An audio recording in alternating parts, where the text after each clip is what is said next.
Hello and welcome back to Dial H for Heroclix. I'm your sexy ranch hand co-host, Kalder and S. Howdy, howdy, let's get rowdy.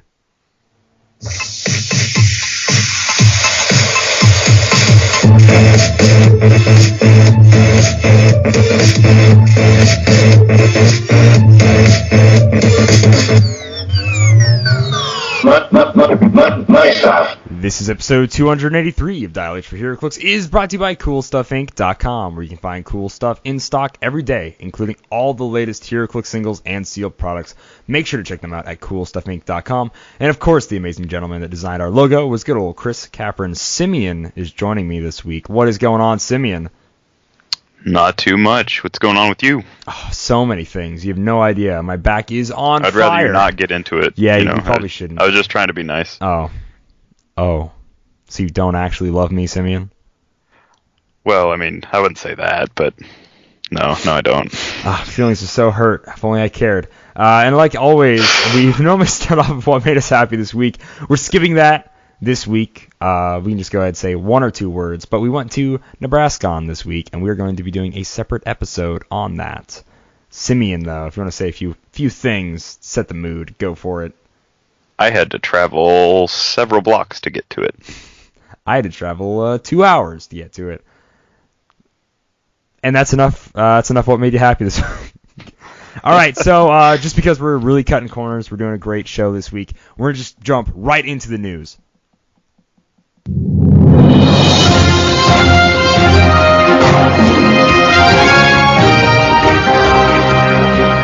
And news this week is there is no news this week, so we're just going to go ahead and jump right into community.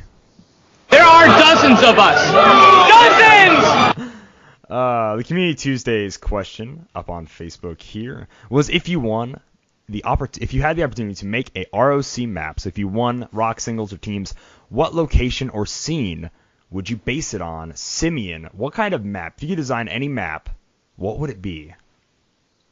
So I've actually talked about doing something similar to this for like local tourneys, and I'd love to do, like if we did like an Omaha circuit or like even like a Midwest circuit, I'd love for the maps, like the winnable maps, to be like the venue that you won it at. Ooh. So like if you won the Krypton, like let's say it's like, like Krypton Open or whatever we're going to call it, it would just be the store with like the comic racks, the toy racks, the old bins of comics, and then the gaming area in like the back and stuff like that. I'd love to have map designed around that. I think it'd give you like, not only would you like have it and it would say like, winner or whatever it says on it. It would also be like a nice cool little reminder of like where you got it, and it's actually like the layout of the store.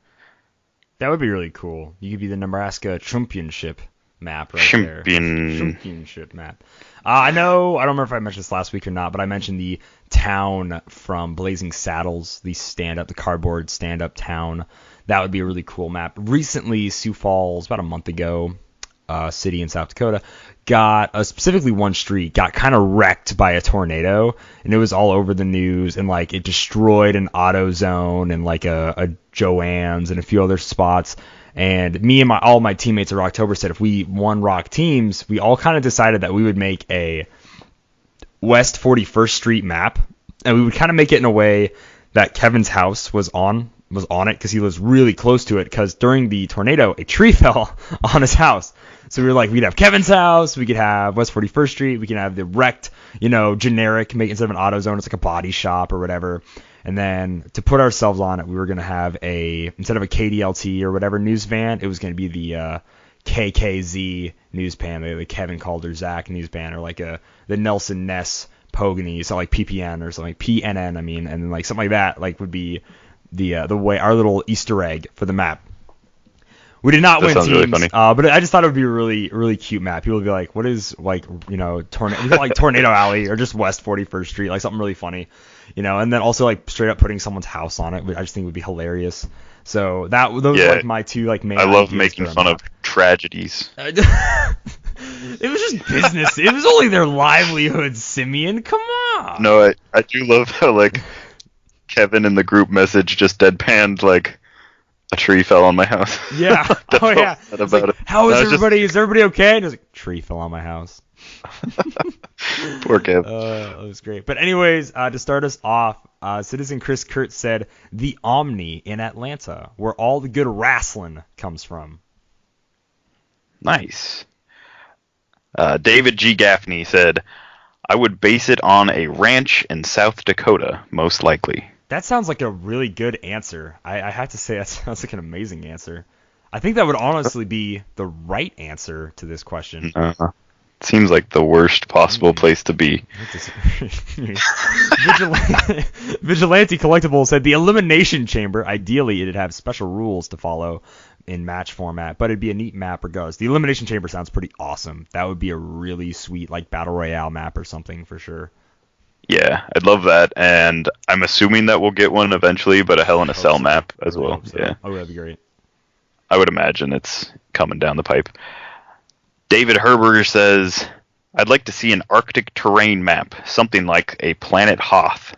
Ooh. Just frozen tauntauns everywhere. So, like, you know how you want to frozen tauntauns? Are they hindering terrain or blocking terrain if they're frozen? Let's see. If you want to sell maps, you make those because you can destroy parts. Yeah, that's right. Yeah, you can destroy them because you can cut it up, destroy it, and hide someone in there. If you want to sell a map, make the snowbanks blocking terrain. That's all I know. Citizen Jedi Legend said Pride Rock from Lion King, some central elevated with a river winding through it, some foliage and a dense shadowy part hindering to represent the elephant graveyard. That is a really, really cool idea. I really appreciate that. Yeah, I've never thought about like Disney stuff as good locations, but that's well, I mean, technically Marvel's Disney locations now. Don't do that. Don't do like that. Classic Disney. Yeah. No, like that. Yeah, there's tons of stuff that you could pull from those. For sure. Tyler Murrin says, I feel like the Flash set should have had a Star Labs, but didn't.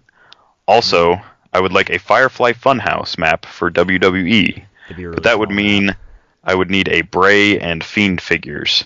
I would also take the Wyatt family swamp/farm. So we've got a swamp coming down the pipe now, right? Yeah, we do. There is such a thing as a swamp coming down the pipe. And it's somewhat wrestling related. There is like a ring. There's a ring there. So I mean, you kind of get that. I would imagine Bray or the Fiend or both will definitely be in Series 2. I can't imagine that they would skip them for Series 2. Yeah, I really hope they don't. I think it was pretty amazing in the way he does it. I think it'd be really cool. People were saying like shifting focus, to get off on a little tangent here. I would really think it'd be cool. Not a wild dial, but you know those dials where they have two different starting lines, they shift between them, like the Dr. Jekyll, Mr. Hyde dial, stuff like that. You know, I think that'd be really cool how he could switch to more psyching you out as Bray Wyatt in the Firefly Funhouse.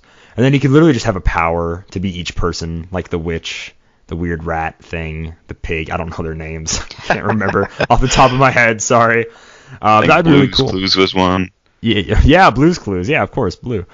He shows up. Superhero, Little Plastic Superheroes, said Mogo. So I don't know how this isn't a map yet. I really don't know how Mogo, or Ego for that matter, aren't maps yet. Or at least Mogo, he lets people like be on him and stuff. Ego not so much, but like I don't know how Mogo isn't a planet or not a map. I mean, he's a planet. Whatever. You know, I don't know how he's not a map yet. Jeez. I think Mogo's just perfect to be a map. It'd be cool. I agree. Although I kind of hope they never make him a map because I want to see him on like a 2x2 base.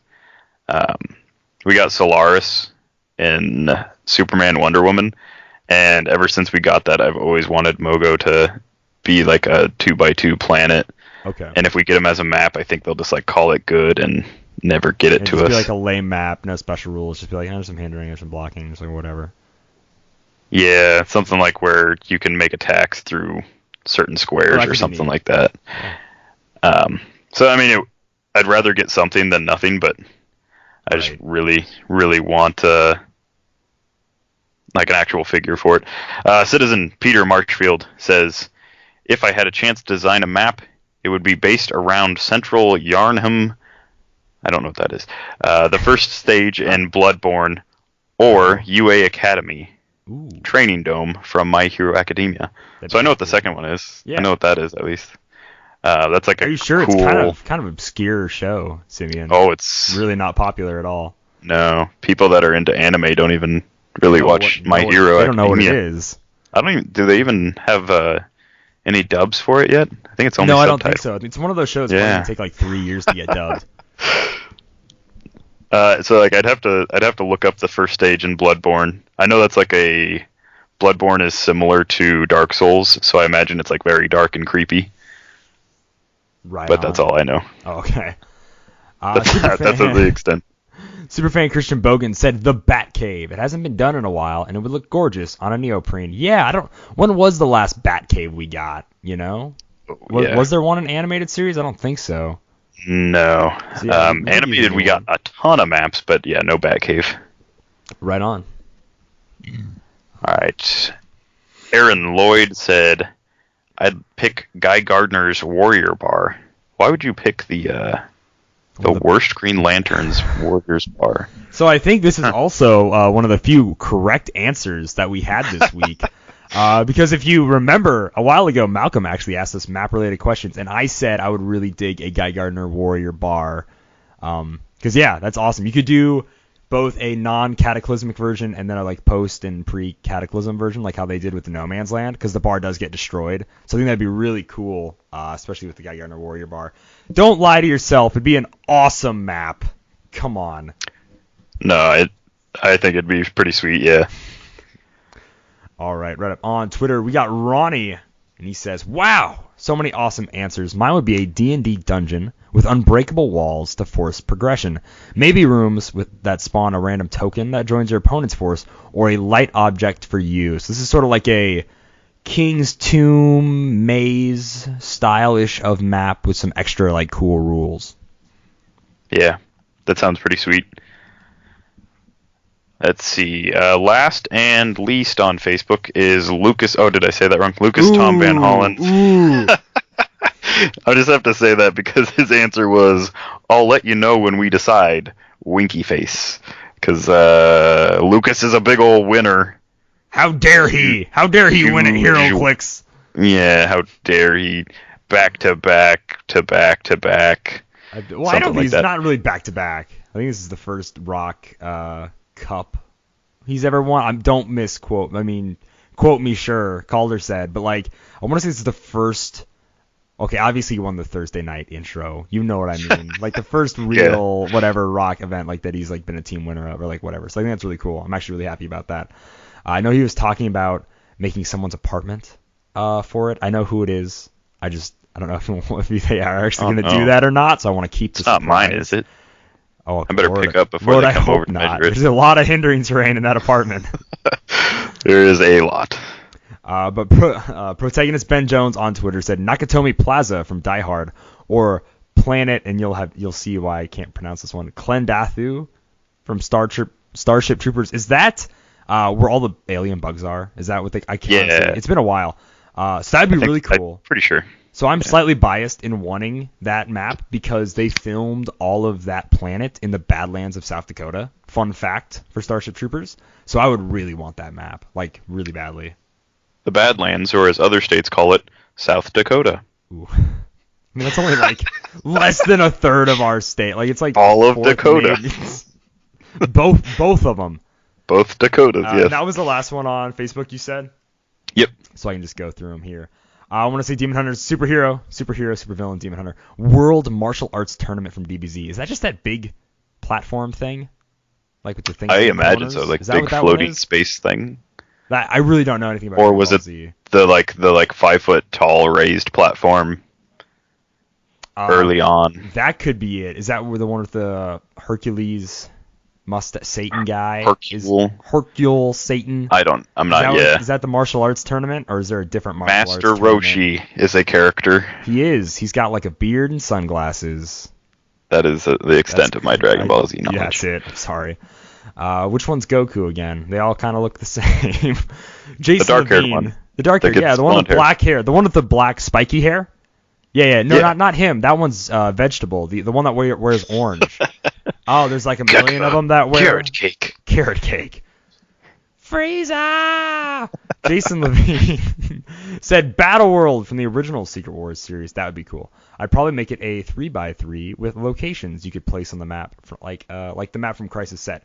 I don't know anything about the map from Crisis, so I didn't know if it had interchangeable locations or something on it.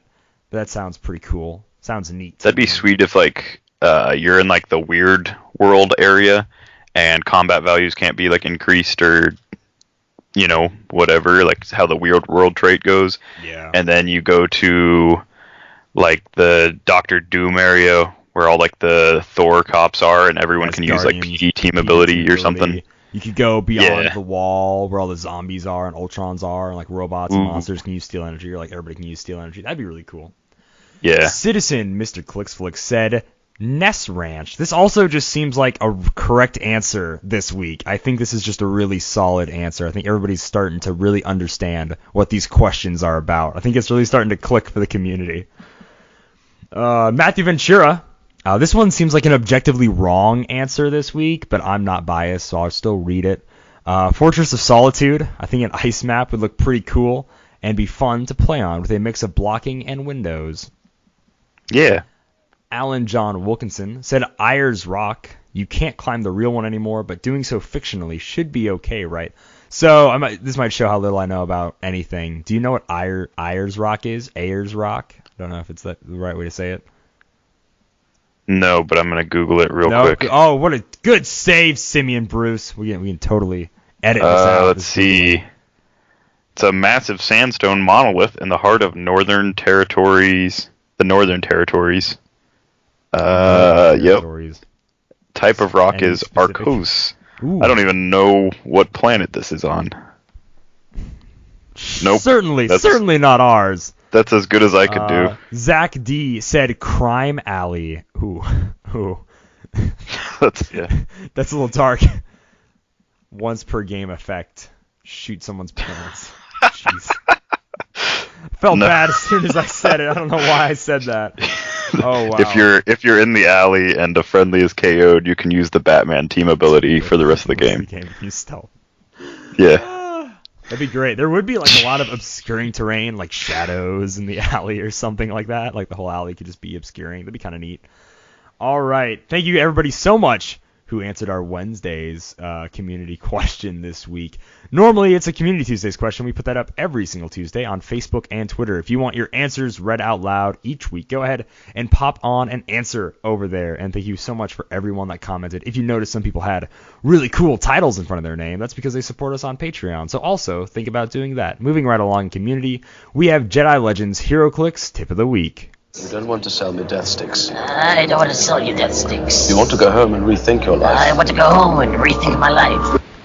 So tip of the week is knockback, caused by the all caps knockback key phrase is optional. But if you hit more than one target, you must either knock all of them back or none of them. You cannot pick and choose targets. And he said credit to Ray, or I say Ray, but it's R4YW for this tip. He's got this awesome GIF, I don't know if you've seen it or not, of just two karate instructors pushing this little kid back and forth. It's like, oh, it's rough. It's kind of hard to watch, not going to lie. But I have had people try to specifically knock back a certain character and be like, I want to keep this guy next to me, but I want you to be gone. I'm like, sorry, man. That ain't how it be, dude. Really do not be like that sometimes. But yeah, I think this is absolutely a really good tip to keep in mind, knockback-wise. I really appreciate it. What do you think about it, Simeon? It doesn't come up a ton where I'm going to knock back more than one person, but when it's like applicable, it's really fun. I know when Secret Wars Battle World came out, I pulled a Witch Queen, and the map had like this tiny little bit of elevated on one of the sides, and my opponent like snuck up there and was trying to like take some offensive positioning like along the edge. And Witch Queen was like, sidestep, running shot, pulse wave. I also have force blast. So like no reducers for the fall damage. It was, it was so mean. That's pretty rough. It was the meanest. Yeah, it was. You're just a terrible person, aren't you? I am. It shows. It really does. All right. Well, thank you so much, Jedi Legend, for your tip. Moving right along, we got a couple of questions to answer in Malcolm Rush question block. That's in Japan! Japan? No. I can't go to Japan. And we actually are going to Japan this week, unlike last week where we didn't have the time. So we have 2 different question blocks to get through, and I'm pretty excited to answer both. Starting off, the first question block is going to be about the watch list, erratas, and clarifications over the years. Number 1, which Heroclix that they put on the watch list or change with an errata/clarification that WizKids went overboard with the changes and fixes to that Heroclix or rules? And what would you have done instead of just nerfing this figure into the ground? What would you have done instead, Simeon? Just instead of, so I know this is one of your favorites. So I hope that you agree. I know that you agree with me on this one. But Goblin King got hit really hard after he won at Worlds. He was barely out, I think, 2 weeks. I mean, he had to have been out at least 2 weeks because that's how that works. But he was barely out and instantly errated so hard that he became nigh unplayable unless you're like mean and casual. He's either like too good for casual or not good enough for competitive. He's one of those now niche characters. But I think at 175, because what his errata was just if you didn't play him at 275, he didn't have Power Cosmic, which is like, okay, I guess. It should have been at 175, he had at least willpower, or maybe Power Cosmic, but not his Nightmare trait. And then at 75 points, he just didn't get anything. Yeah, well, you know what? Screw Goblin King, and I don't care. That's what I think about that. No need to offend, except yes, I do. My Heroclix, this one was in poor taste when WizKids changed this. I was really, personally, I felt attacked.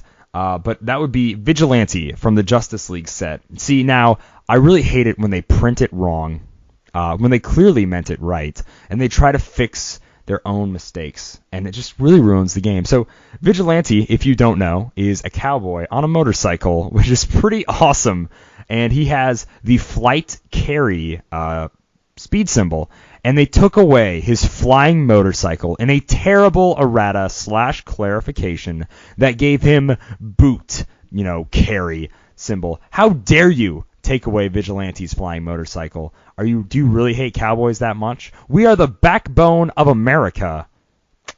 That's a real shame, WizKids. I really have never forgiven you for that. To go along with that, Eternity. When Eternity came out in the Avengers Infinity set, his dial didn't match his card, and I think it was, I can't remember which was better. I think it was like the dial was better, like at a certain point level. To go off card though, right? Is that what they ruled it? They ruled it like the easier fix, which was like them not having to send out new cards, I believe. Something like that. Yeah. So that was another one where I was like, man, but it would have been like so much better had he actually started with that power that you clearly intended him to start with. But right. For sure. Moving right along, question number 2.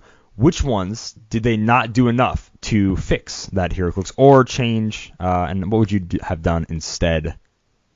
I'm going to steal your answer and say Faust just should have straight up been banned. Yes. I don't know if there is a history of them ever banning a figure ever, but they errated him and then they retired him early. Yep. When clearly the fix all along was just this figure cannot be used for competitive play or just like, I mean, it should be known that he shouldn't be used in like Golden Age either, but not banning him outright means that it has to be specified for any Golden Age legal game from here on until forever that Faust like isn't allowed. Otherwise, he can be brought. He can be brought. I mean, that's right. Like, if we try to do a fun Golden Age night and we don't specify, like, hey, don't be a jerk, doing fun stuff, or specifically say, and this is in every single time we post rules, especially at Rainbow, we always say, no Faust, no Felix Faust, because no matter what, even if he is Golden Age, he completely ruins Golden Age. Faust, like, just sucks to play against. It's not fun. It's not playing Heroclix, and that's not cool. And I understand them not wanting to ban a figure. It seems like a really negative thing, but almost every game company has banned cards or whatever for any format, so it's really not that big of a deal. My answer, was Vulture. I don't think they actually fixed him at all, and I think he should have got changed to he can use charges free. This is kind of what me and Simeon were talking about a while ago. Kind of like how the AI Black Panther, when he KOs a character, he can use charges free this turn. Just give Vulture one more charge, and that's it, instead of each time he KOs a character. I think that's fine, and he doesn't wipe your team in 2 minutes, and that feels real cool. The worst part about Vulture is it's not even a good Vulture in like the comic sense. Like, we've got all these figures that are great, and then you look at, like, why has there never been a Doc Ock that could do that? You know, that could go on. Right. Why has there never been a Wolverine who would, like, Berserker Barrage and go through, like, hand ninjas like they're tissue paper? Because those are people that have actually done that. Yeah. Unless there's a comic where or something, you know. Yeah, unless there's like a comic where Vulture just goes to like a retirement home and just beats up old people for an entire issue. I don't know why he was like made like this anyhow. Especially since it's not even like Adrian like Toomes Vulture. It's Renero Blackie Drago. Like, sure, you know, that guy, that Vulture, the one we all know and love. Like, no. Vulture should not be the figure that does this. It should have been like Zombie Sentry that could just wipe an entire board. You know, if you've read zombie comics, you know what I'm talking about. Like, it just seems so weird that it's a Vulture doing all of this. It's pretty lame, in my opinion. Next up, question number 3. As I click through these windows here, which ones missed the boat on the fixes and changes to that Heroclix or rule? What rule would you do instead? So one they fixed, you're like, it's not quite right, though. This is how I would have fixed it. Trader's the only one that I can think of in, like, recent enough memory, because it's very recent, but it's the only one I can think where they did make a change, and I would have liked it to be different, and I just think it could have been just, like, anything else. Because what they did basically made him like a unique figure, and that wasn't the issue to me. That wasn't the issue in my experience, was him like not being unique. I very rarely played against a team that had more than one trader. It was more the combo with certain equipments that was really rough. And that was also my answer as well, was trader. I believe. Very simple one. I said it before, is let's make the trade a fair trade and have it be the same point value. And you could have not made it once per turn. Any trader could have done it. You just could have made it the same point value. You know, if it's a 30-point object, just not saying anything specifically here, you'd have to do another 30-point object. 5-point object, 10 points, whatever. Make the trade fair. Like that seems thematic to me. I think it's an awesome fix. But of course, it's my idea, so of course I think it's awesome. But whatever. It does make me want to try him with Malekith and the Casket of Winters, though. Ooh, that actually is kind of. Although I'm pretty sure. I've never seen anyone use the Casket of Winters properly. To be fair, I've only played against it like maybe once or twice. I've tried so many times to. So in order to pull the Casket of Winters off, it is so much harder than the Kobik Cube trait. But in order to pull the Casket of Winters off, it has to be given a power action. You get 3 tokens. At the end of each turn, you remove one. So at the end of the turn where you activate it, you already remove one and you're down to 2.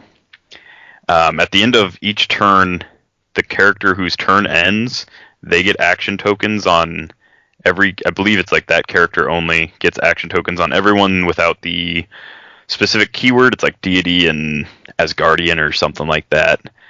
And so basically you're giving a power action where in 3 turns you have to activate it again or the object is destroyed. If you run out of tokens, the object's destroyed. And I believe that your opponent only ends up with 1 action token if it's done like if the object's destroyed. So whenever I theory crafted with building it, it involved somebody with colossal stamina or a lot of leadership. And that's not something that you can easily do with Asgardian, so it just never happened. Gotcha. Sucks to suck, huh? Number. I was like, yeah, great explanation, Simeon, but whatever. Stop being cold, dumb elf. Number 4. Which Heroclix or rules never got put on a watch list, or never got an errata, but should have? What changes would you suggest? What figure never got watch listed that you wanted to have watch listed, and what should the change be? I think Wendigo should be on the watch list. I know he's like too new to go on, but we had Proteus on there. About to say. And I don't think... I think if Proteus is in the same set as Wendigo, and also not only got on the watch list, but also had an errata issued, it's not too late or too early for Wendigo. Sure. But the big one is the first title character we ever got, Deadpool Merc with the Mouth. His keywords aren't right, and he needs the right keywords, and I'm still mad about this. It's been years, but all you got to do is just say, like, hey, he's got these keywords instead. Literally just copy-paste any keywords from a different Deadpool in that same set, and it would be better. Yep, I 100% agree. X Factor and Initiative aren't exactly very Deadpool-like keywords. No, what was it, Mercenaries, Deadpool Mercs, Merc Corps, yeah. Whatever. Either way, really sucks. Really not a fan of that, because I really liked that title character when it came out. I try to put him as, like, many teams as possible. My answer would be Mary Marvel. She absolutely still needs to get watch listed. She's terrible. You need to get rid of her hypersonic speed and any other power she has at all. She sucks, and I hate her. And of course, You're M10. Right. Yeah, of course, I'm always right. M10 Iron Man. This really shocked me that he never got watch listed. Obviously, resources aren't as big of a deal, but throughout the entirety of his life, resources were huge, and they only kept getting more important while he was modern. So it really surprises me that M10 Iron Man was never watch listed, honestly, in the first place. So yeah. No, I do hope they watch list Mary, yes, so that she can use heavies in her hypersonic attacks. Absolutely not. I would rather get Mr. Sacco'd 18 times in a row than have to play against the Mary Marvel that can do that ever again. And just for her, of course, it could be an ultra heavy, because why not? We'll let you cheat that way too. Ugh, I hate her. I hate her so much. Number 5. What do you think WizKids? Do you think WizKids is doing a good job with their watch list and the fixes that they make for Heroclix? Why or why not? I think they're getting better. I don't want to say they're not doing a good job, because they are doing a job, and that's, better than them just allowing everything to go as is, and they're catching stuff quicker. I would like a little bit more, let's say, like, conversation or insight into when they just straight up ban maps. I know it's, like, fairly obvious to, like, most people why certain maps should be banned, but when, like, the Teen Titans side of the Rebirth map was banned before it was ever even legal, yeah, that just seemed very strange to me. The open air maps that got banned without ever making, like, a big dent in any competition, that seemed weird to me. Proteus got banned before making a dent in competition, or he got errated. Sorry. Right. But that's the other thing, is maps don't usually get, like, watch listed and errated. They usually just get straight up banned, and it really sucks when you have a map that you just can't use, and it's like one of the ones they sent you to use, and then before 2 weeks even goes by, they're like, nah, never mind, give us back. Right. Because it feels like we really don't have a ton of maps, like, until ROC maps were made modern age legal. It felt like we really were hurting for maps there for a while, and I absolutely want more the merrier, because I want to play on Titans Tower, because I like the Teen Titans, but I can't, because it has, like, a flawed design. There's no stairs. Like, it's a little messed up, so it's just banned, and that kind of, it's kind of a bummer. How hard would it be to say, like, there's elevated 1 to elevated 2 on each end? Yeah. Like, you can go from elevation 1 to 2, like, the elevator thing was, like, a cool idea, but also making it a power action meant that I was never going to do that anyhow. Yeah. Like, it was cool for flyers, and I'll still play on it, because in casual it doesn't really matter. No one's bringing special terrain to ruin your day on a specific map. Right. Special terrain and shaman. I don't know. In my venues, I always got to worry about that shaman invisible jet guy. Is always bringing shaman in the invisible jet. Always wasting 108 points. This guy. I don't know what he's doing.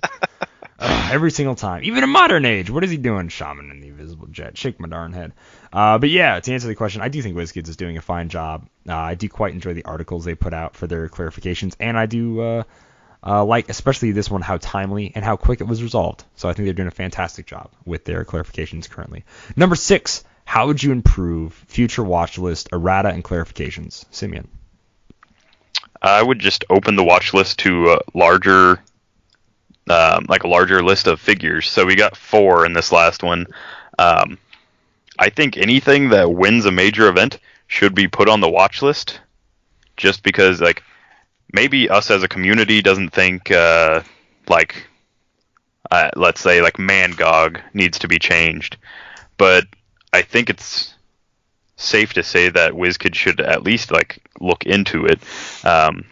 So, let's say the top 8 at Worlds this year, any figure or resource that was used, any figure or, like, item or sideline or whatever that was used in one of the top 8 teams should be put on the watch list. And the majority of them can go by without actually getting changed, and that's fine. Like, that's actually what I would prefer. But I think that if they're actually showing that they're, watching, that would make sense. Sure. And then, yeah, just because it's being watched doesn't mean that it needs changed. So. Right.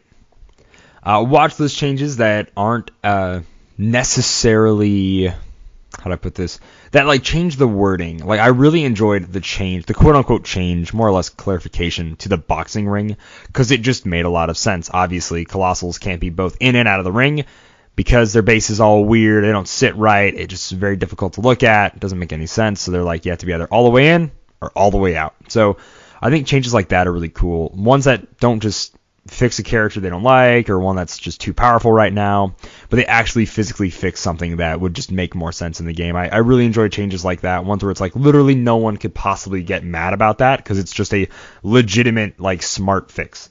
And of course, keep it fast, just like this one. The 1 week turnaround on the change is fantastic. Now, keeping it fast doesn't mean make a really quick change or whatever, just throw it out there, still make a good change. And I think these changes were okay. Obviously, we both agree that Trader could have done a little bit more. And some characters got away unchanged that we probably think should have gotten changed. Gardner. Gardner bullshit. But besides that, I like how fast it was, as long as they make smart, concise decisions for how they do their watch list and clarification. So that was the first question block from Malcolm Rush. Thank you so much for sending that in. The second question block is going to be about team abilities. Please include all Heroclix team abilities, examples of Marvel, DC, WWE, Star Trek, and Independent. So let's go ahead and start off. There are 11 questions. They're not all best, worst, favorite, which is awesome, because that would mean like there'd be 33 answers. Instead, there's one best, worst, favorite, and the rest of them are all about 1 or 2 answers, which is really cool. Number 1, best, worst, favorite of the team abilities. Please use team abilities on base of the Heroclix characters. Do not include additional team abilities, ATA, because that is question 4. Best, worst, and favorite Heroclix team abilities. Simeon, go for it. All right. I think the best team abilities are Power Cosmic and Quintessence. Power Cosmic / Quintessence, they're the same. Also the Q Continuum, that's also the same. And then the WWE team ability is really, really bonkers. I haven't been playing a lot of WWE, but I've been playing a little bit of it. I'm still waiting for some of my figures to come in. And Asuka is crazy when she gets to her last click and she's got a 20 from close. She's got like 18 combat reflexes. Can't be shot, can't be outwitted because she's on a blue click. And yeah, that's just, I mean, that alone, plus she's got like other stuff going on her dial, but that alone is crazy good. Worst team abilities are the Avengers, JLA, and like Federation. Anything that gives you a +1 static to move is not a +1 to speed to move. That's just awful. I hate it. I wish it was the old style again. Yeah. And then my personal favorite is the Outsiders and like PD or Hydra team ability. Okay. I really love doing police team swarms, because it doesn't matter what your defense is. If I drop it by 3, it's going to even things out for me. Yeah, like a lot. We kind of like overlapped a lot with this one. So I said Power Cosmic / Quintessence / Q Continuum for the best one. Worst, I believe, is Superman Enemy. I think it's kind of finicky to get it to pull off. Obviously, I like it, but it's a little weird. Right. I might be thinking of something else. I want to say Superman Enemy is the one with the outwit, and then there's you're right. Is that right? Okay, yeah. You're so right. The one with the outwit is a little weird. I know there's another like Injustice League or whatever, which is just like Brotherhood, which is great. That's Brotherhood and stuff. That's fine team ability. But the whole next to a higher opposing character can use outwit, blah blah. It's a little too complicated for my. Yeah, it's pretty worried. Yeah. If they're adjacent to a friendly character of lower points that can use this team ability, it can use outwit until your next turn. Like the lower point character can? Yeah. So I can, lower point character can. Like, that's okay, sure. I'm not in love with it. It's not like super ideal. And then my favorite was also Hydra, Outsiders, and Watchmen. I think they're all really cool team abilities. I really enjoy Hydra PD for the same reason you said.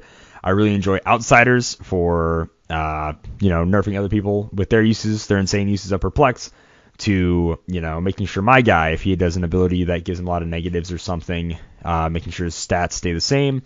And I also really like Watchmen. If you don't know what that is, it is your combat values cannot be modified by opposing effects, which I think is a really cool team ability, and I wish they would use it more. I wish we had more Watchmen. I think it's an awesome, insanely good team ability for just a bunch of dudes in costumes running around. It's like the world's finest KC pieces. Not the KC team ability, but like the additional trait that they all had. Yeah, for sure. Number 2, over the years, some team abilities have been changed from their original abilities. Which one of these changes has improved or made it worse in the Heroclix game? Simeon. I think the one that's been improved the most is Underworld. And I say that because they've got a new symbol for it that is across the board. Yeah, it makes a little bit more sense. Some brass knucks instead of a domino mask or whatever it was.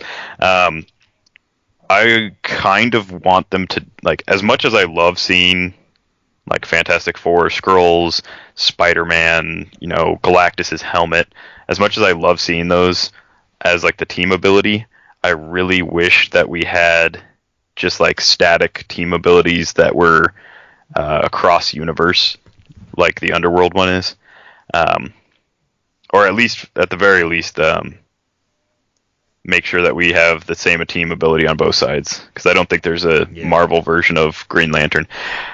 But that was, let's see. Oh yeah, that was the one I think it was improved. The one that I think got a lot worse was, I already said Avengers, JLA, Federation. The fact that you used to be able to move and it didn't count towards your action total meant that you could move like your swarmy teams up, which really would have helped Star Trek, like getting into position. It's like, a 300-point game, but I can move 7 people and it doesn't count towards my action total. That would have been great. I can't do that anymore. And then the other one is Mystics. I think it should have either been unavoidable damage and uncopyable, or penetrating and copyable. I think the fact that it's not both. It's uncopyable and only penetrating made it pretty sad, because there's a lot of characters. Yeah, there's so many people that are like, I've got super senses and mystics. It's like, great, I've got invincible, so loser? I'm just gonna hit you. I kind of agree with the Avengers one. I said that one absolutely got worse. The change to Avengers, JLA, and whatever, Star Trek really sucks. It's super not cool, and I don't appreciate it.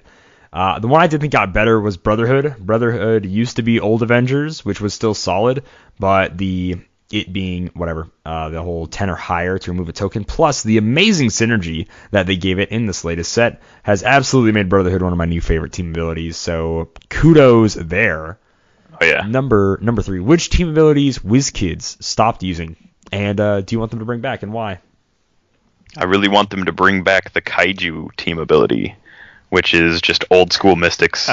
So in Golden Age, you can bust out a Kaiju for like, I think the cheapest one is like $250, and then you can still copy it. So your whole team if you play a team of wild cards, your whole team can have old school mystics once again for only the low price of half your build at least. 150 points. Most of your build, if not. Yikes. Unless they do a crazy 400 something point game. But I really do. Build. I want them to bring back not necessarily Pacific Rim, but I'd love for them to do a full on kaiju set. Then of course the Fantastic Four team ability, just because that'll mean that we get the Fantastic Four back, and the Minions of Doom team ability, because it's just another wild card, but it's evil wild card. Ooh, those spooky scumbags. What if they could change it to unavoidable damage when this character is hit with an attack, and not make it uncopyable? That could be the Minions of Doom team ability. When this character is targeted by Outwit, you can yell "Richards" at the top of your lungs. Richards. Team abilities I think they should absolutely bring back is the Ultimates team ability, because I want more Ultimates in the modern game. Really weird that Ultimate Thor did not have the Ultimates team ability. Either that's just them not wanting to use it again, or whatever. I think you could still ignore hindering terrain anyways, but I wanted to see the Ultimates U printed on the old dial there. And of course, like I said earlier, I wanted to bring back the Watchmen team ability, because that means, more Watchmen, so I am 100% on board for that.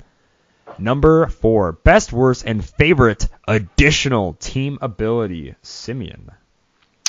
I only have one for this, and it's my favorite, and that is Gen 13, because I loved Gen 13 comics growing up. What's that do? What's that? What does that do? The Gen 13 team ability, it's at the beginning of the game, you choose a keyword for all characters using the team ability, and all opposing characters with that keyword. You choose one keyword for all the characters that are using the ATA. All opposing characters with that keyword modify their attack -1 when a character using the ATA is targeted. So it almost made Gen 13 playable. It never helped me win a game, but Yikes. I still used it. That's actually a really good team ability.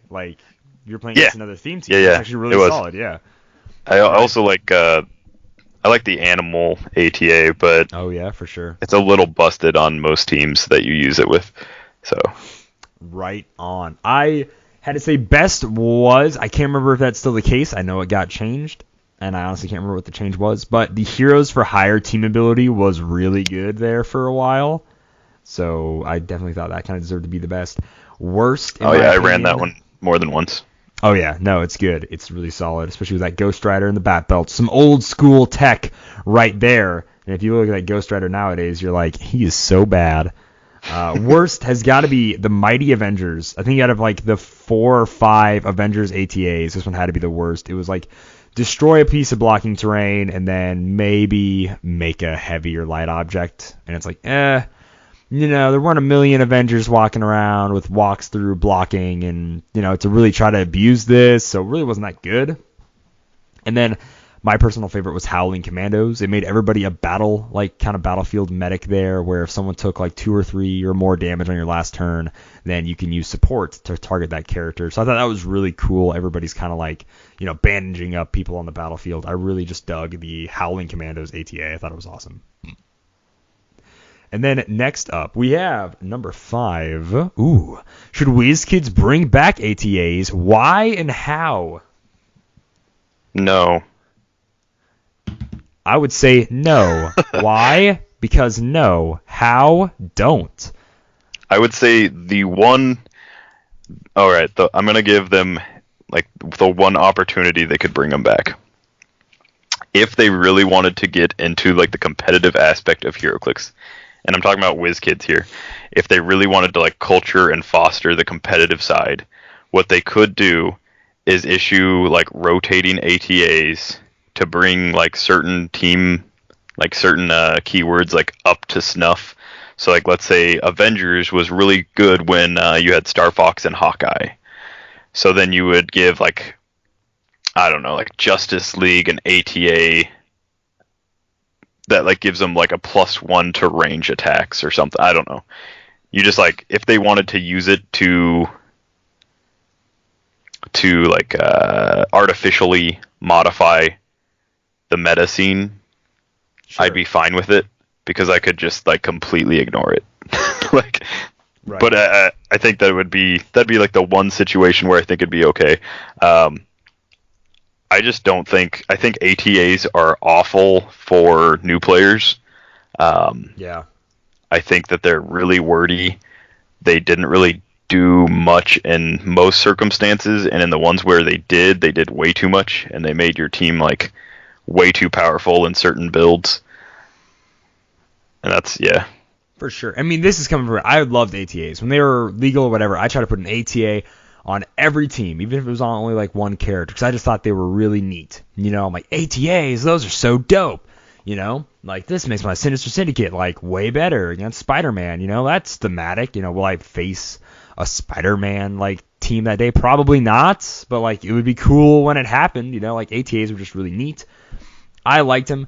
If they did bring them back, I would absolutely want them to all be optional, printed on the cards of characters that can use them, or in LE kits. Give your venue like a block stack of ATA cards. It was really weird, going home, you print off ATA, be like, this is what I can use. I can totally use it. Trust me, it's legal. I'm allowed to print it off. Like, trust me, it's super cool. You know. You didn't have like a binder full of them all? Yeah. Well, or like pages like stapled together? No, all these like ATA pages. Like, yeah, this is the one I'm using this week. It's the bottom right corner ATA. This is for my Morlocks team. All right, get that right, please. Yeah, no, but like that was kind of weird. I liked it when they had it printed on cards for a while. Like they did that for Superman, Wonder Woman, and Iron Man for sure. I can't remember any others, but like that was really cool. I appreciated that. So yeah, if they would do it, make them like that. But there's so much that's already in teams between, equipment. There's still a resource legal. So there's like equipment. There's map terrain. There's maps themselves. There's ID cards. There's so much stuff going on. I don't know if we really need ATAs to come back. If they did, I would welcome it. I thought it was really cool when they let people design ATAs. I thought for secondary kind of winning thing besides designing a figure, or, if you won, whatever, just nationals or whatever, get like an ATA design. I think that was really cool. And obviously having more player input and being able to design elements of the game, I think is awesome. So if they do that, bring that part back, absolutely. Moving on to number 6. If you could fix a team ability or ATA, which ones and how? If I was gonna fix a team ability, I would change them back. Give me back my old Avengers, my old Justice League, my old Mystics. Give me my childhood back. Jeez. Not really my childhood. I'm really old. But no, I don't think that the change to Avengers was a good one. And I think with them trying to move towards more lower point, like higher amount of figs on like the field, the +1 to movement was just like the wrong way to go. And then the change that I want to see the most is I want Green Lanterns to be able to carry flyers. Whether they take away like I very rarely use the like 8 passenger part of it. I'll carry, 3, 4. If I'm doing a swarm team, maybe 5 or 6. But Green Lanterns can carry people that fly because they just put them in like a bubble. It doesn't matter if they have wings or if it's Superman or, if it's like Lex and power armor. It doesn't matter. Like none of that matters. They just like put them in a bubble and carry them around. So why they can't carry flyers? That's the thing I have an issue with. For sure. I would fix Superman enemy. And I would give them like the Exodus kind of trait when someone would use move and attack. Kind of shows a lot of Superman's enemies somehow, I don't know how, just sort of get a hold of Kryptonite. So kind of like a stopping him in his tracks when he's going to like hypersonic or charge up or something would be kind of cool. Give them an Exodus style trait for their team ability, which is still, I get it, super wordy. So instead make it like just a static 4 squares when someone would move and try to make an attack. Or like whatever, you know what I'm saying? A power. Like hyper time. Yeah, kind of like hyper time. So I think that'd be really cool. And in a way, yeah. Or just straight up give them exploit weakness or something like that. And we got Kryptonite, Well, look at those guys. Look at them run around. I also said not the Justice League, but the Green Lantern team ability should be fixed. It should just be the willpower, damage power. That was on a lot of figures. The willpower, targeted with outward or perplex, roll a d6, 4 through 6 that can't be targeted with outward or perplex. Like, the fact that there is any Green Lantern anywhere, and I know this willpower doesn't totally make one-to-one sense with what they're trying to say it is, but their thing is willpower. We have a power called willpower. Every Green Lantern should have willpower. I understand the team ability, specifically the Honor Guard, but I still think the Green Lantern team ability being just willpower, 4 through 6 outwit would be really cool. It'd be really dope. Number 7, if WizKids let you create a new team ability, what would it be, and how would it work? I would make something to like bounce the playing field for new properties. So I really like what they did with the WWE team ability. I think there's a lot going on, like a lot going on with it. But I do really like how they tried their best to take these figures that are like close combat only and make it so they weren't going to get absolutely destroyed in like most matchups. I think if they started doing this with like not necessarily Trek, because it's a little bit too far gone for Trek to like get pulled into this kind of thing, but let's say they pull in like Umbrella Academy and they get the Umbrella team ability, and that like gives them certain like boosts to different things. Of course, it's not going to make sense to keep everyone protected from range, but if it was like this character takes a max of like 3 damage for like any one attack or something like that, just like small powers like that where it's you're not going to one-shot the character, or you're not going to just snipe them from 10 squares away kind of thing. I think it's great because it actually allows you to play more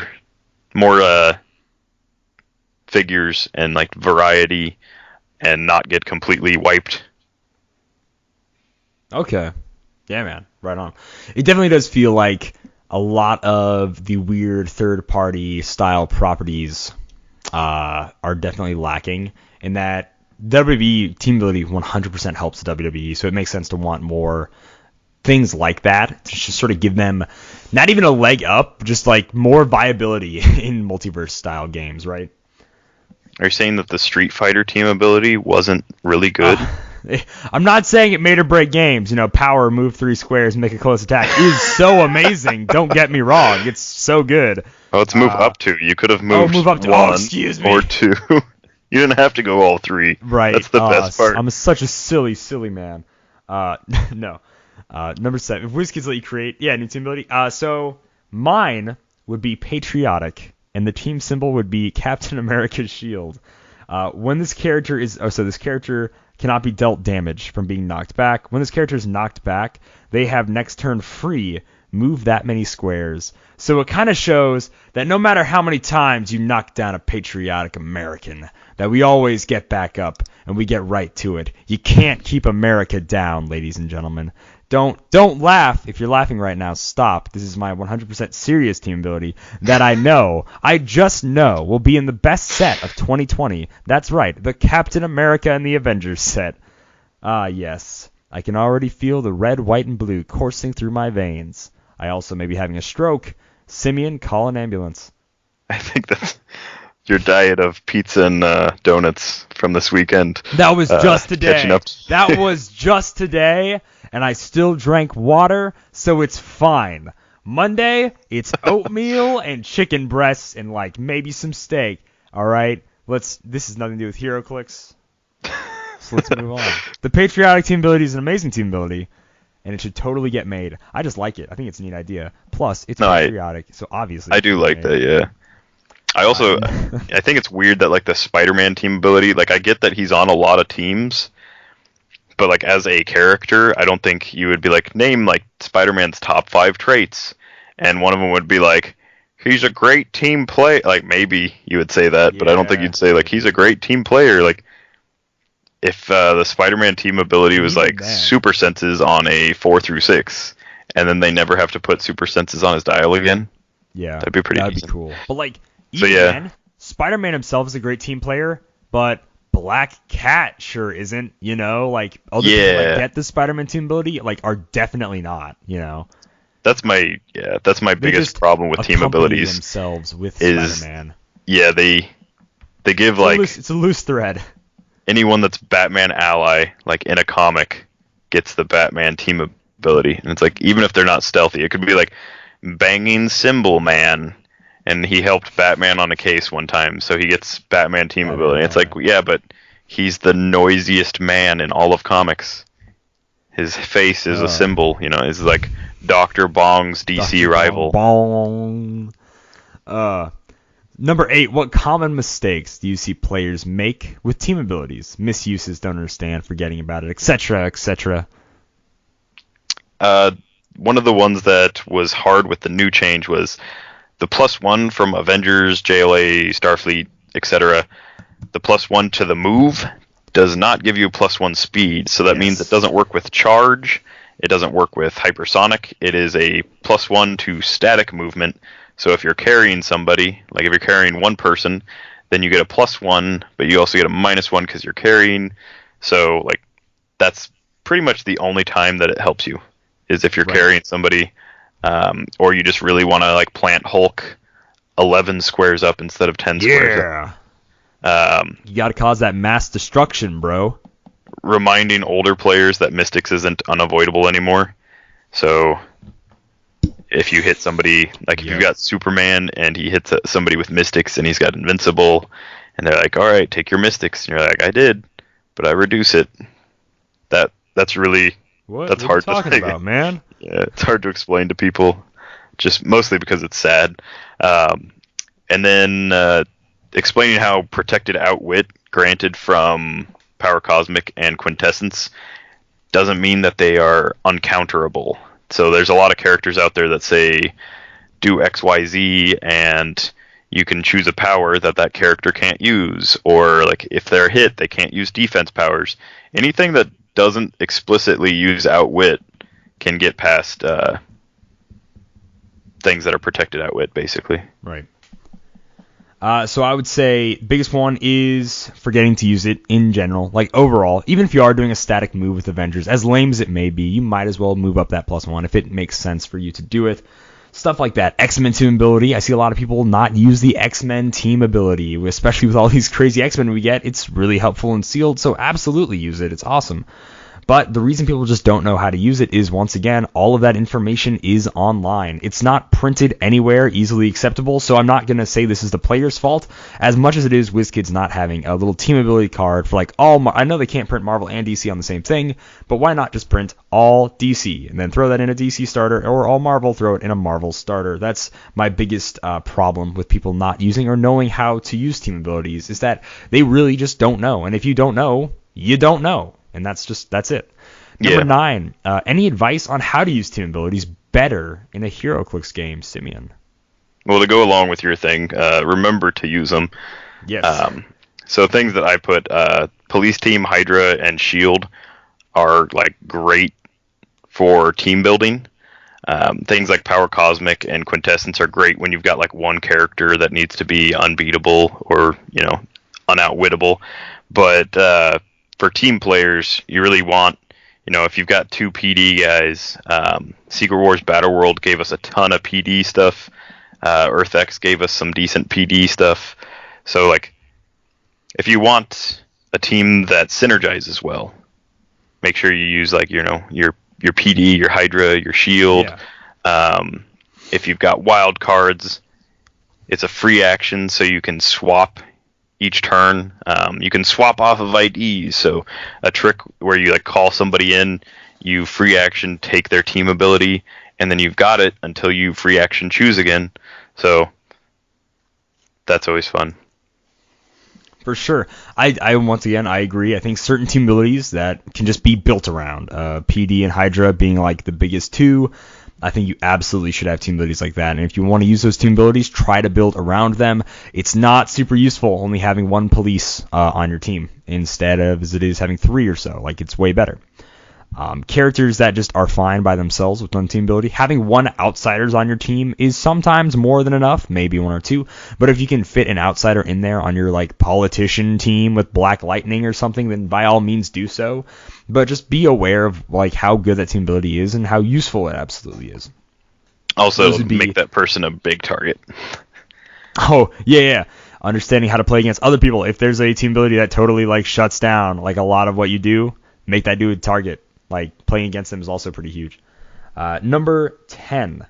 Oh, yeah, I wanted to say Green Lantern as well. So it's super weird to try to use Green Lantern, but if you know you're doing like a Justice League team, like, by all means, have Batman, Blue Beetle, and whoever else next to Hal Jordan there so you can move them up. Like, might as well.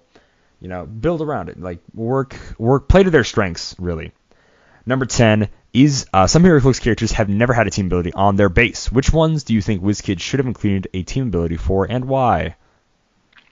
So for this one, I didn't necessarily pick out specific people, but just in the general sense, people who don't match like the keyword specifications, so they're not like on the team, but what they do matches the team ability. So like rather than giving them a trait or, you know, like improved targeting or whatever, just give them the team ability kind of thing. So I said like Gateway, he can carry 8. I don't remember if they have to share a keyword or not, but he was from the XXS set. Carrying 8 is a lot like the other team ability that can carry 8. So if Marvel just had a version of, you know, carry 8 passengers, that would be, you know, great to give to Gateway, because then you don't have to have a special power on his card. He just has the team ability. Hyperion getting like the Avengers Initiative, which is one of the weirdest ones in my opinion. Avengers Initiative is a copy over of Superman Ally, and it's improved targeting through hindering, and you can move through hindering. And there's a lot of people who are in the Avengers Initiative that like shouldn't be able to look through hindering. Like they don't have X-ray vision. They don't have, you know, they can't fly up and like look through bushes. They can't do anything like that. So why they can do it in the game doesn't really make sense. But people like Hyperion definitely can, and it's weird that he can't, or he doesn't have like that team ability. So just stuff like that. I'd like to see them make more generic, like not team named kind of power or team abilities, so that it's not necessarily like Deadpool gets the X-Men team ability instead of I don't know, like Suicide Squad kind of style team ability or something like that. You know, something that makes more sense for the character rather than the team that they're on. Okay, sure, I can dig it. I kind of took it in a different way. Like, the Ninja Turtles never had a team ability. I thought it'd be really cool if they had like a Shell Shocked or something, you know, make it the logo, give it to just the main 4. What? Knock knock. Knock knock. Who's there? You about to get Shell Shocked. Ooh. Ooh, wow. All right. So yeah, I think like I felt really weird they didn't have a team ability. I understand not wanting to give them one, but I think they absolutely could have had a really cool one. And then the zombies that had that were Sinister Syndicate members, Electro, Venom, Dr. Octopus, didn't have the Sinister Syndicate team ability, and that always felt really weird to me. So, like, those are just ones where straight up it's just not printed on their base. So I thought that would be really, it would just make more sense if they had Sinister Syndicate. They're members of the Sinister Syndicate. They have the keyword. Why not the team ability, you know? Yeah. And number 11, just to wrap us up here. Last question. If you could have a team ability in real life, what would it be and how would you use it? I really like this one. Simeon. So I think my number 1 answer is the scroll team ability. It's getting like shape change. So like cop pulls me over and he's like, "Do you know how fast?" "Oh no, Grandma, what are you doing in this car?" And then I'm just like, "Oh, like let me go." And then I drive away and I'm like, "Haha, rolled that 6. Wow. Good on me." I don't speed. I can't. My car won't even let me. But no, so like I think scrolls would be cool just because being able to be like a shapeshifter would be pretty neat, or even just like get recognized as the wrong person, I guess, would be interesting. And then mystics. So if like someone like shoulder checked me in a really crowded subway, and then, you know, like all of a sudden they got a headache or something. Jeez, like, dude. What a petty use of Mystic's ability. Well, I mean, all right. I don't know what. Just wow. The doctor pokes me with a needle, and he also gets poked with a needle. That's what you get for giving me health care. How dare you! All right, sure. I chose the WWE team ability, which means I get to treat any blocking or hindering, 2+ blocking or hindering, as ropes, which means I can bounce off them and use Flying Leap to its fullest potential. Also, whenever you're home, you just get to move your full speed value for free. That's right. When I wake up, because multiverse rules, baby. Multiverse rules apply. When every day I wake up, I get to move my full, whatever that is, my full speed value for free. So I'm already starting better than everybody else. And it's grand entrance, right? So that means when I do that, I get my entrance music, like a band maybe comes out of nowhere. We can have fun with this. It could go a little wild. I'm 100% down for it. So yeah. I just imagine you bursting into some place like the Kool-Aid Man. Yeah. And it's just yeah. It's like, and you're like, oh yeah. So thank you so much, Malcolm. That brings the Malcolm Rush question block to a close and sequentially brings this podcast to a close. Really quick, I want to mention our Patreon winners for October. They were drawn for today on Facebook Live. First place, or we'll start with second place winner for the Regenesis Uncommons was Mark H, plus the Sauron Super Rare. So we'll go ahead and get that out to you as soon as we get an address. And the first place winner was Mr. Clixflix, who won the Rare Colossal Phoenix. If you want to support everything we do, check it out on Patreon. Not only does it go to help the podcast, but it'll go to getting product for unboxing videos, because right now it's just things that I buy and then I box. If you want to maybe ask me to specifically unbox something, maybe give a little on Patreon, and we can make a tier for that, and then we can see if I specifically box some more stuff. And then also for just making more videos in general, I want to do a lot of Heroclix gameplay videos, and those will need some kind of a budget since I'll want to film them with Simeon. And although he's only 2 hours away, and that is a pretty quick drive, all things considered, for what I'm used to, it is still a drive. So I would love to make more of those videos, and it'd be great to have a bit of a budget for them. So think about, if you like what we do, either on YouTube or just in the podcast in general, think about supporting us on Patreon. As always, Dial H for Heroclix is available on YouTube, iTunes, and Podbean, and pretty much anywhere podcasts are found. You can find us on Facebook at Dial H, or facebook.com/Dial H for Heroclix. We have a email if you want to go ahead and write us in, like how Malcolm writes us in questions. You can send those questions to goodness gracious, golly gosh, Dial H for Heroclix at gmail.com if you want to go ahead and send us those. And as always, we have a YouTube channel and a Twitter, which is Dial H4. That's the number 4, Heroclix on Twitter. Simeon, is there anything you want to say before you read us out of here? Can you smell what the Rock is cooking? I guess we know what the Rock was cooking.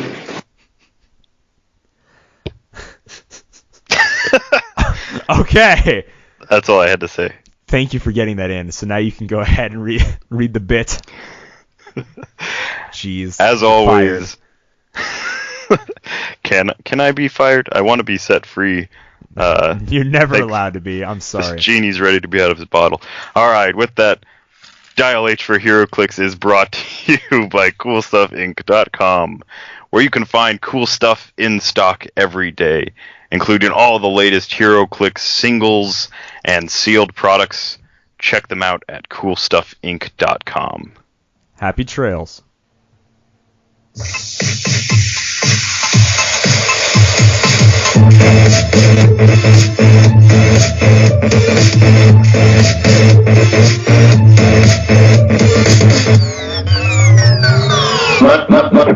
My stuff.